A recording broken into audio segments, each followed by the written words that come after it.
Hi everyone, in this video I will show you how to create an GitHub account. But first, you need to download this version control system na tinatawag na Git. Pag na-download nyo na ito, bumalik na tayo dito sa ating github.com. To create an account on GitHub, you need to sign up first. Click nyo lang yung sign up sa taas. Hintayin lang natin na mag-loading itong ating sign up. Sinasabi dito na enter your email. Ang ilalagay natin na email dito ay ang email na wala pang account dito sa ating GitHub kasi hindi pwedeng gumamit ng email na meron ng account dito sa ating GitHub.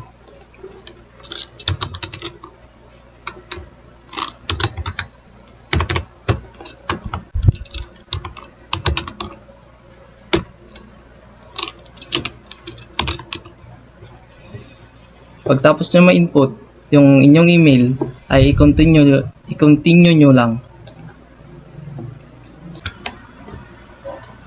Pagkatapos sa email ay dito naman tayo sa ating password.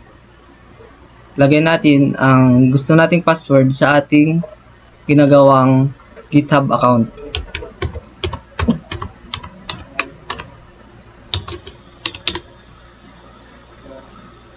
Pagkatapos, i-continue lang natin ulit. Sunod ay itong username. Gamit tayo dito ng username na tutorial gits 1. Pag sinabi dito na yung username mo ay available, i-continue lang ulit natin. Tapos, sabi dito na, would you like to receive product updates and announcement sa email? Tapos, ilalagay ko lang dito ay no. Letter N lang.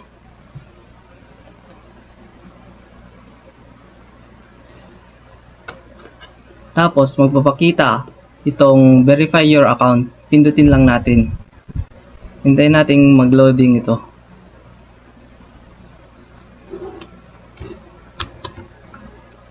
Solve lang natin itong puzzle dito. Click natin tong submit.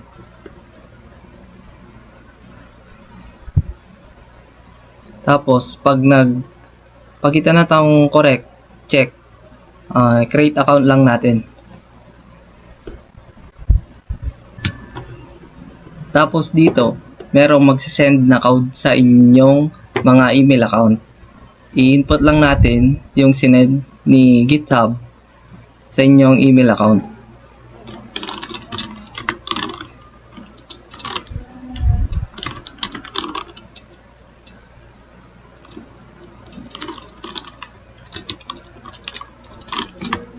Katapos, hintayin lang natin na mag-loading. Tapos dito, pindutin lang natin itong just me. Kasi wala tayong team members nilalagay. Tapos dito is student. Click natin yung continue. Tapos dito, continue ulit. Tapos continue for free. Hintayin lang natin na mag-loading. Pagkatapos natin mag-sign up, ay nandito naman tayo ngayon sa dashboard na kung saan ituturo ko sa inyo ang paggawa ng Git repository at pag-upload dito. Ang GitHub ay ginagamit ng mga programmers or developers sa pag-store o pag-share at pag-host ng kanilang mga project. Ang GitHub din ay ginagamit ng mga programmer para makikelaborate sa ibang mga programmer na sa paggawa ng kanilang mga project. Ang GitHub ay parang isang Google Drive, serves like a Google Drive ng Git repository. Ituturo ko naman sa inyo kung paano mag-create ng Git repository dito sa ating GitHub account. Meron dito yung create repository. Pwede nyo i-click dito para mag-create ng inyong repository. At pwede din dito sa may plus sign, click nyo lang, then new repository. Hintayin nyo lang na mag-loading. Then dito ilalagay nyo dito yung gusto nyong pangalan ng inyong repository. Ang lalagay ko ay my web. Then dito sa description ay optional lamang, kahit huwag nyo lang lagyan. Then ang pipiliin ko ay itong public. Tapos create repository.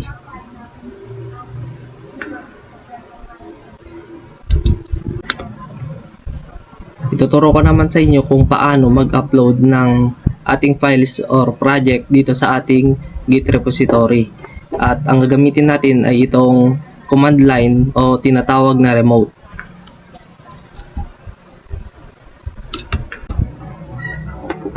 At ang i-upload ko dito ay itong ginawa kong website.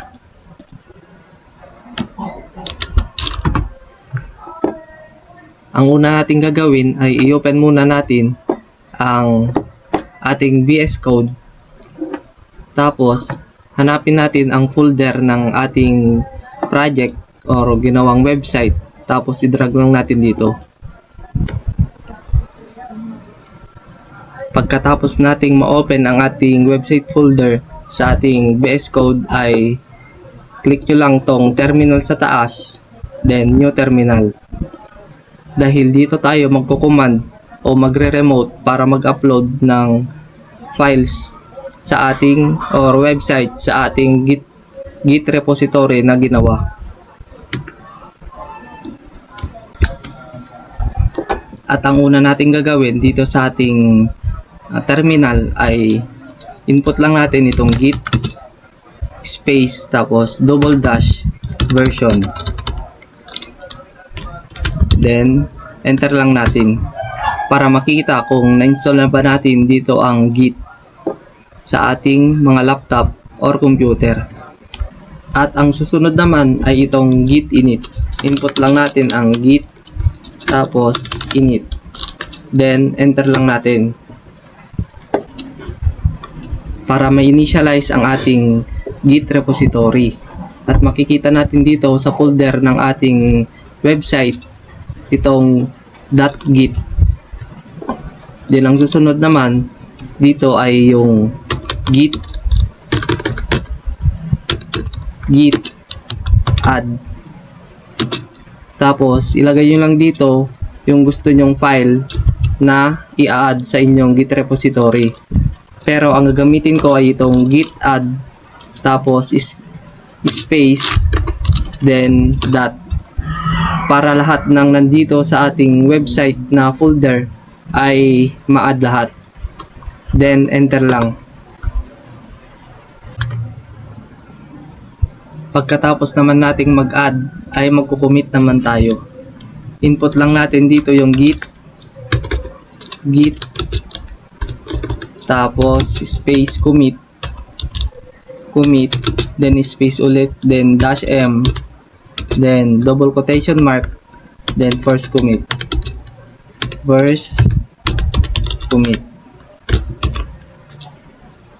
then enter lang natin.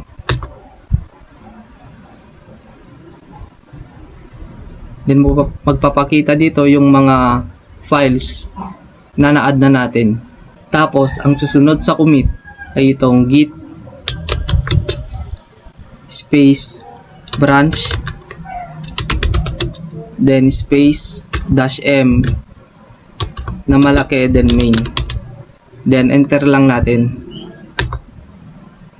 Tapos ang susunod dito ay itong git remote add origin.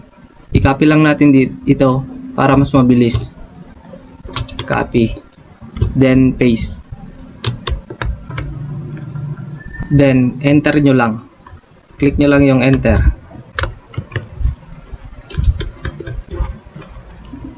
Tapos i-upload na natin ang in-add natin na files sa ating Git repository.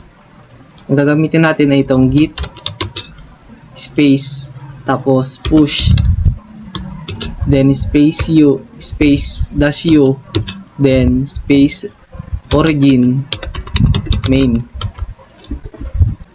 then enter lang natin at hintayin nating ma-upload ang inad natin na file sa ating Git repository. At pagkatapos nating mag-upload ay bumalik naman tayo dito sa ating Git repository. At makikita ninyo na nandito na ang ating in-upload na files sa ating repository. At kung wala pang nagpapakita sa inyo ay i-reload nyo lang dito sa taas. Yun. At dito ay pwede mong i-share ang iyong Git repository sa iba. Pumunta lang kayo dito sa code, then i-copy nyo lang dito yung HTTPS ng inyong Git repository. At pwede din nilang i-download dito yung mga files na nanggaling dito sa inyong Git repository. I-click lang nila dito yung download zip para ma-download dito. Ituturo ko naman sa inyo kung paano mag-host ng inyong project dito sa GitHub repository. Pumunta lang kayo dito sa setting, then sa pages, at iset nyo lang ito sa main, then ito ay sa root, at isave nyo lang. At magpapakita dito yung link o HTTPS ng inyong project. I-copy nyo lang ito, then pwede nyo na itong i-host at i-open. Try natin i-open dito at ilagay natin ang file na gusto nating i-open o i-host sa ating GitHub repository. Ang ilalagay ko ay yung home devcode.html. At yun. At pwede na natin itong i-copy at i-share sa ating mga ka-teammate o ka-group.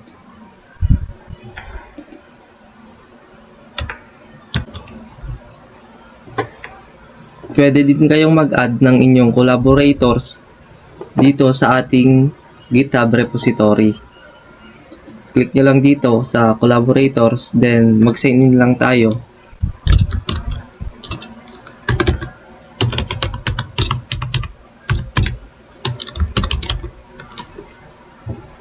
Then confirm. At dito pwede tayong mag-add ng ating ka-groupmate at mag-invite ng ating collaborators. Dahil ang GitHub repository ay pwede kayong mag-push and pull ng inyong mga project ng inyong ka-teammate o ka-grupo.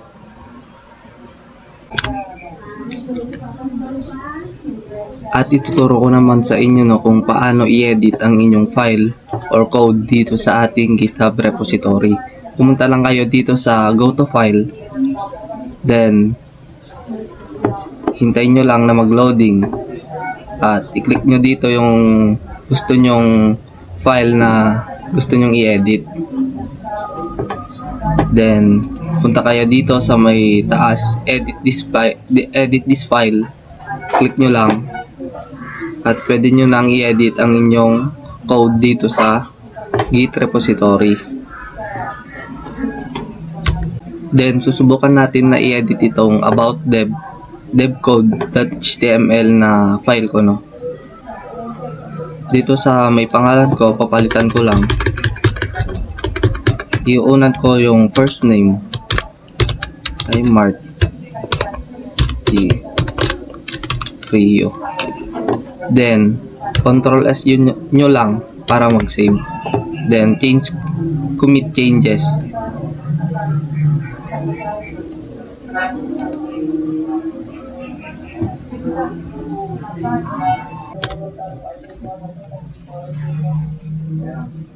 At i-check naman natin kung napalitan nga ba yung ating pinalitan dito sa aboutdevcode.html na file sa ating website. Punta lang tayo dito sa ating website, then restart nyo lang kung hindi pa napalitan, pero sa akin napalitan na. Yung dati ay nauna yung first name, then nauna yung last name, then yung first name, tapos yung middle initial. Ngayon naman ay nagkabaliktad naman, nauna yung first name, tapos yung middle name, then yung last name. At yun, napalitan nga yung ating pangalan na pinalitan dun sa file ng ating aboutdevcode.html. At ngayon, ituturo ko naman sa inyo na kung paano mag-create ng other file or mag-add ng file dito sa ating GitHub repository. Pumunta lang kayo dito sa plus sign. Then dito, ilagay nyo lang yung gusto nyong pangalan ng inyong file. Ang ilalagay ko ay main.html.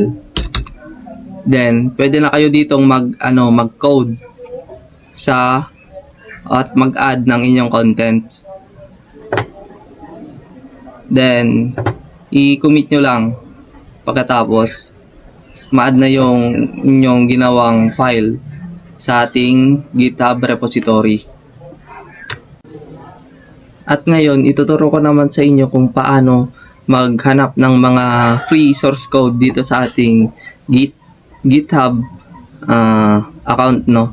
Pumunta lang kayo dito sa home or dito sa search bar. Dito sa search bar, then search nyo lang kung anong gusto nyo mahanap na website. Try natin yung free website template. Then, enter nyo lang, search nyo lang. Then, magpapakita na dito yung mga gawa ng ibang may account dito sa ating GitHub. Try natin to. Open natin. At yun, nandito na yung mga files na kailangan natin na i-download kung gusto nyong i-download. Kung gusto nyong i-download ay punta lang kayo dito sa code, then download zip nyo lang. At yun, pwede na. Tapos, kung gusto nyo naman na mag-create ng other na Git repository or GitHub repository, ay pumunta lang kayo dito sa plus sign ulit at mag-create ng other na repository. At dito sa gilid ay makikita nyo dito yung mga create nyo na repositories sa inyong GitHub. Then, kung gusto nyo naman na mag-log out at mag-create ng other na account, ay pumunta lang kayo dito sa may inyong profile. Then, makikita nyo dito yung mga set status, your profile, your repositories, your projects, your organizations, sponsors, at marami pang iba. Tapos yung setting. Then, pwede din kayo dito na mag-sign out. Yun lang. Click nyo lang yung sign out, then maglalog out na yung inyong account. Try naman natin na mag-create ng other account na ang gagamitin natin na pag-upload ay yung drag lang. Magda-drag lang tayo ng mga files dito sa ating Git repository o GitHub repository. Try natin ulit. Then, second, website.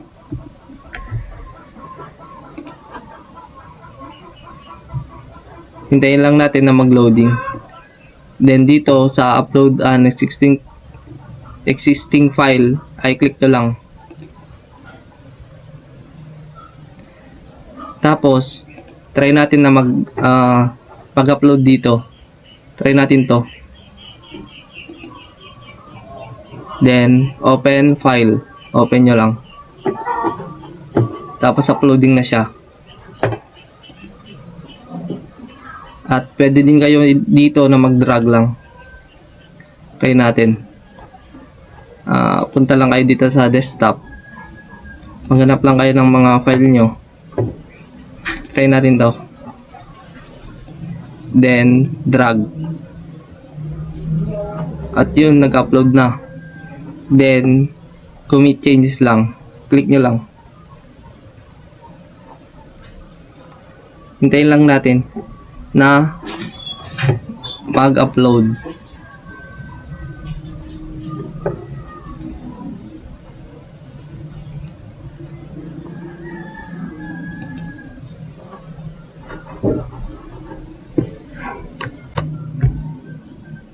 At yun, na-upload na ang ating in-upload na files dito sa ating GitHub repository.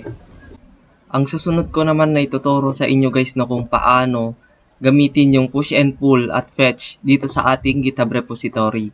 Pero ang una muna natin gagawin ay mag-clone muna tayo ng ating gagamitin na GitHub repository. At ang gagamitin natin ay itong huli nating ginawang GitHub repository. Ang pag-clone ay ginagamit para ma-save or ma-download ang mga Git or GitHub repository dito sa ating GitHub. Ang una natin gagawin ay pumunta lang tayo dito sa ating CMD or sa terminal ng ating VS Code para iset kung saan natin gusto ilagay ang i-clone natin dito sa ating GitHub repository.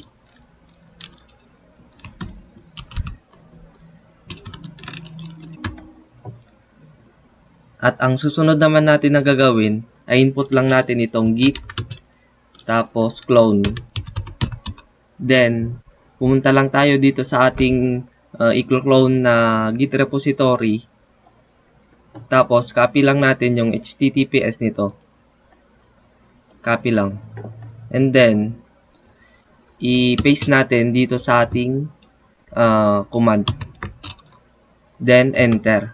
At hintayin lang natin na ma-download or ma-clone ang ating clone na GitHub repository. Tapos, pagkatapos nating ma-clone ay tignan naman natin kung na-save nga ba ang ating clone dito sa ating GitHub repository. At yun, kitang-kita dito na na-save natin or na-download yung gusto natin kunin sa ating GitHub repository. At ang sunod naman natin na gagawin ay i-copy lang natin itong folder na ating clone sa ating GitHub repository. At ituturo ko sa inyo kung paano gamitin ang push, pull at saka yung pag-fetch dito sa ating GitHub repository. Ano nga ba ang gamit ng push, pull at saka fetch na remote dito sa ating GitHub repository? Ang gamit ng push ay ginagamit para makapag-upload or makapag-save sa ating GitHub repository. At ang pull naman ay ginagamit para makuha or ma-pull yung nasa GitHub repository natin. At saka yung fetch naman ay katulad lang siya ng pull, pero ang pinagkaiba ay kailangan mo muna siyang i-merge bago mo makuha yung nandun sa ating GitHub repository. Ituturo ko naman sa inyo kung paano i-update ang ating codes sa ating file doon sa ating GitHub repository. I-open lang natin itong terminal, tapos new terminal. Then, mag-a-add tayo ng text dito sa ating code.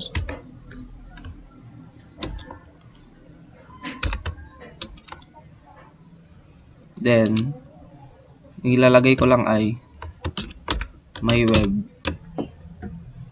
Tapos, itong inedit natin na file ay i-add lang natin ulit sa ating GitHub repository. Input lang natin yung git, tapos add, then yung file na inedit natin. Yun ang dashboard .html, and then enter lang natin. Tapos ang sunod naman ay magko-commit tayo. Input lang natin itong git, tapos commit, then -m, tapos itong commit message natin. Input lang, ang ilalagay ko ay second commit na lang. Then enter. Tapos pagkatapos nating mag-commit ay magpupush na tayo. I-upload na natin ang ating pinalitan na codes or inad dito sa ating dashboard. Input lang natin yung git, tapos push -u, then origin main, tapos enter. At hintayin lang natin na ma-upload. At yun, upload na natin. Tapos tignan naman natin dito sa ating GitHub repository kung na-update ba ang ating file dito. At yun nga, kita dito na meron ng may web dito sa ating file sa GitHub repository. Yung file natin na dashboard dito sa ating GitHub repository. Ituturo ko naman sa inyo kung paano mag-pull and fetch dito sa ating GitHub repository. Add lang tayo ng file dito sa ating GitHub para gagamitin na ipupull sa ating working directory. Create lang tayo ng other file.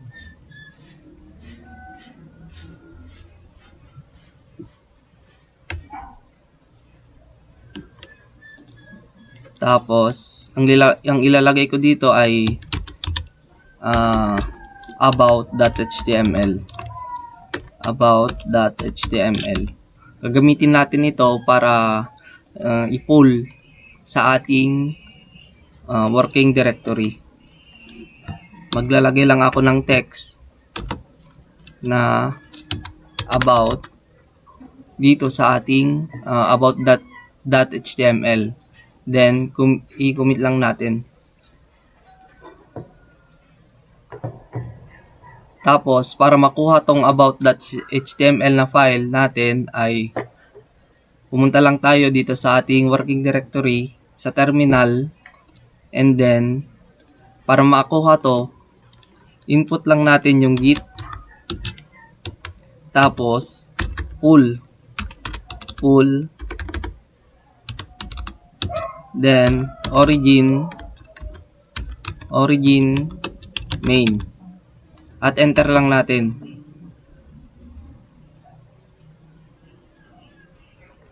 At yun, nakuha na natin ang ating ang ating gustong kuhanin sa ating GitHub repository. Ganun lang ang gamit ng pull. Ang pull kasi ginagamit siya para makuha yung na-update or na-add sa ating GitHub repository. At ituturo ko naman sa inyo sunod ang pagpe-fetch, kung paano gamitin ang fetch. Ang fetch kasi tulad din siya ng pull, pero kailangan mo muna siyang i-merge bago mo makuha yung gusto mong kuhanin sa inyong GitHub repository. Input nyo lang mag-add muna tayo ng ating folder or file sa ating GitHub repository. Create ulit natin. Ang ilalagay ko naman ay fetch.html. Tapos maglalagay ulit tayo dito ng text or paragraph. Fetch na lang ilalagay natin. Then commit na natin. Tapos bumalik naman tayo dito sa ating terminal. And then ang una muna natin gagawin ay input natin yung git fetch origin, tapos main.